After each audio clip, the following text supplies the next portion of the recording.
Bonjour, je suis Maurice Zimmerman de l'équipe de Diana et aujourd'hui je vais vous parler un peu du défi Sensing and Surveillance. Détection de l'environnement côtier sous-marin. Avant de commencer à vous expliquer ce que nous recherchons, je pense qu'il est important de vous expliquer pourquoi nous nous sommes concentrés sur ce problème particulier. Pourquoi les régions côtières sous-marines? Vraiment pour deux raisons. Les eaux côtières représentent des zones économiques vitales et des frontières critiques pour l'ensemble de l'OTAN. Par zone économique, nous entendons par exemple les ports qui servent de plaque tournante pour le commerce et les échanges commerciaux. Nous faisons référence aux régions côtières qui fournissent de la nourriture grâce à l'aquaculture et à la pêche, et aux infrastructures telles que les éoliennes en mer, les plateformes pétroliennes, voire les infrastructures associées au réseau de communication. Et comme mentionné précédemment et visible sur cette carte, la plupart des pays membres de l'OTAN disposent d'un littoral important qui englobe leurs frontières. Ces côtes, par contre, ne sont pas des lignes statiques. Elles sont en fait très vulnérables aux effets des conditions météorologiques extrêmes, des tempêtes et d'autres activités liées au changement climatique. Malgré l'importance de ces zones dans notre vie, nous ne savons pas grand-chose sur ce qui se passe sous la surface. Prenons l'exemple du port de Rotterdam, l'un des ports les plus actifs au monde. Vous pouvez voir les bateaux arriver et partir, ainsi que les véhicules entrer et sortir de la zone portière. Vous pouvez voir les grandes distances, vous pouvez mesurer la température, la vitesse du vent. Vous pouvez vous faire une idée assez précise de ce qui se passe au quotidien dans ce port très fréquenté. Tout cela se trouve maintenant au-dessus de la surface. La question est de savoir à quoi cela ressemblerait si je voulais savoir ce qui se passe sous la surface de la même zone. D'accord, peut-être c'est un peu exagéré, mais pas trop non plus. En réalité, un bon nombre des modalités de détection que nous tenons pour acquises en surface, telles que les caméras, l'infrarouge ou le radar, ne fonctionnent pas bien du tout sous la surface de l'eau.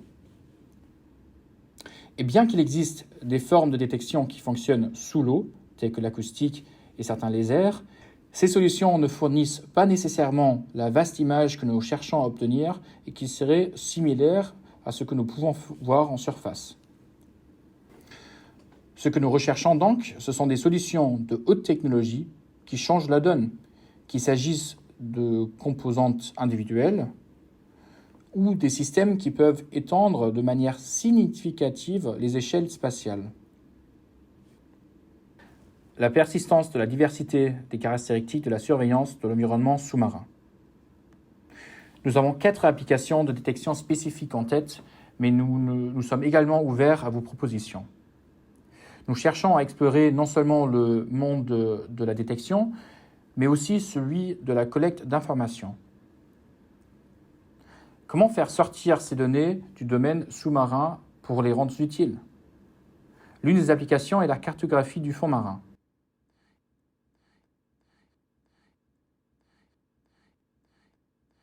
Ici, il s'agit de la caractérisation des fonds marins, tant pour la tracée du plancher océanique que pour la détection des changements. Il convient de noter que les fonds marins côtiers sont extrêmement vulnérables aux changements dus aux tempêtes et aux événements météorologiques extrêmes. Nous nous intéressons également à la détection d'objets, voire à la cartographie des gisements minéraux, ainsi qu'à l'exploration des aides à la navigation grâce à la détection gravimétrique ou magnétique, par exemple. Une autre application concerne les infrastructures sous-marines critiques, comme par exemple des semelles, des piliers ou des bases des éoliennes ou des plateformes ou bien du réseau de câbles sous-marins correspondant aux infrastructures de communication. Nous aimerions pouvoir les surveiller et les inspecter de manière assez régulière, ainsi que de fournir des évaluations des dommages en cas de besoin. Un troisième domaine d'application de la détection est celui de la détection d'objets mobiles, qu'ils soient artificiels ou naturels. Pour vous donner un exemple d'objets artificiels, on pourrait considérer des plongeurs, des submersibles ou bien des contrebandiers entrant dans un port. Par naturel, nous entendons par exemple la détection d'objets marins ou bien l'observation de la vie marine.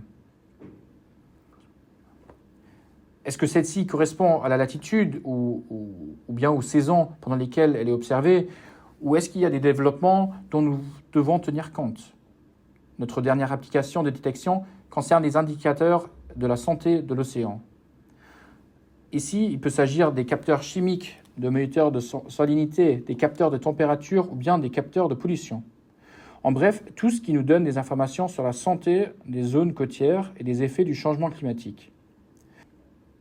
Enfin, nous avons mentionné que la caractéristique la plus importante ici n'est pas seulement la détection de l'environnement sous-marin, mais d'être capable de donner un sens à toutes les informations que nous recueillons.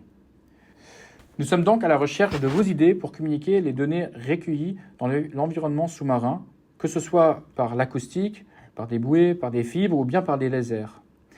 L'objectif à terme sera de recréer des schémas de visualisation de la vie de l'environnement sous-marin et d'interagir avec l'environnement sous-marin dans la même manière comme nous pouvons le faire aujourd'hui en surface.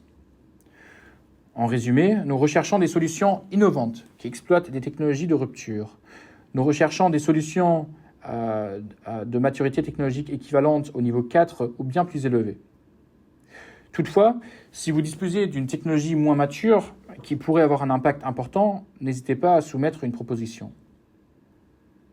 Nous voulons nous assurer que les solutions technologiques que vous proposez sont viables commercialement et qu'elles répondent à un besoin en matière de défense et de sécurité. Et bien sûr, nous sommes là pour vous aider. Enfin, j'aimerais rappeler à tous que l'appel à proposition se termine le 25 août. Si vous souhaitez en savoir plus, téléchargez l'énoncé complet et détaillé du défi. Lisez les conditions générales et consultez les modèles de proposition. Visitez notre site web sur diana.nato.int et n'hésitez pas à nous suivre sur LinkedIn. Nous vous remercions pour votre attention. Merci beaucoup.